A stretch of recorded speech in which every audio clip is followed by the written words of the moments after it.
আবৃত্তি করছি সোনার তরী, লিখেছেন রবীন্দ্রনাথ ঠাকুর।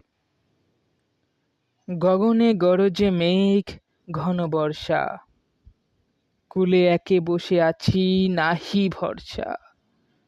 রাশি রাশি ভাড়া ভাড়া ধান কাটা হলো সারা, ভরা নদী ক্ষুরধারা খর পরশা। কাটিতে কাটিতে ধান এলো বর্ষা, একখানি ছোট ক্ষেত আমি একেলা, চারিদিকে বাঁকা জল করিছে খেলা। পরপারে দেখি আঁকা তরু ছায়াম সীমাখা, গ্রামখানি মেঘে ঢাকা প্রবাদ বেলা। এপারেতে ছোট ক্ষেত আমি একেলা, গান গেয়ে তরিবে কে আছে পারে, দেখে যেন মনে হয় চিনিওয়ারে।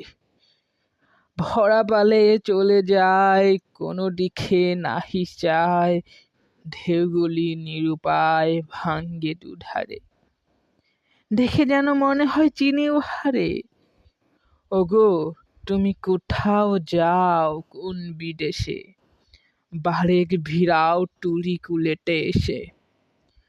যেও যেথা যেতে চাও, যারে খুশি তারে দাও, শুধু তুমি নিয়ে যাও ক্ষণিক হেসে আমার সোনার ধান কুলোতে এসে। যত চাও তত লাও তরুণী পরে, আমার আর আছে আর নাই দিয়েছি ভরে।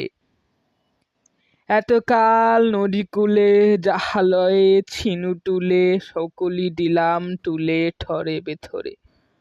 এখন আমারে লঘু করুণা করে, ঠাই নাই ঠাই নাই, ছোট সে তরি আমারই সোনার ধানে গিয়াছে ভরি। শ্রাবণ গগন ঘিরে ঘন মেঘ ঘুরে ফেরে, শূন্য নদীর তীরে রোহিণী পুরী যাহা ছিল নিয়ে গেল সোনার তরী। এই কবিতা নিয়ে যদি আমি কিছু বলি, যে এই কবিতা পড়তে আমার একটা অনুভূতি তৈরি হচ্ছে। অনুভূতিটা একটা নিশ্চল অনুভূতি, যেন এক পরম বেদনাতে আমার মন বহন করছে। দারুণ কবিতা।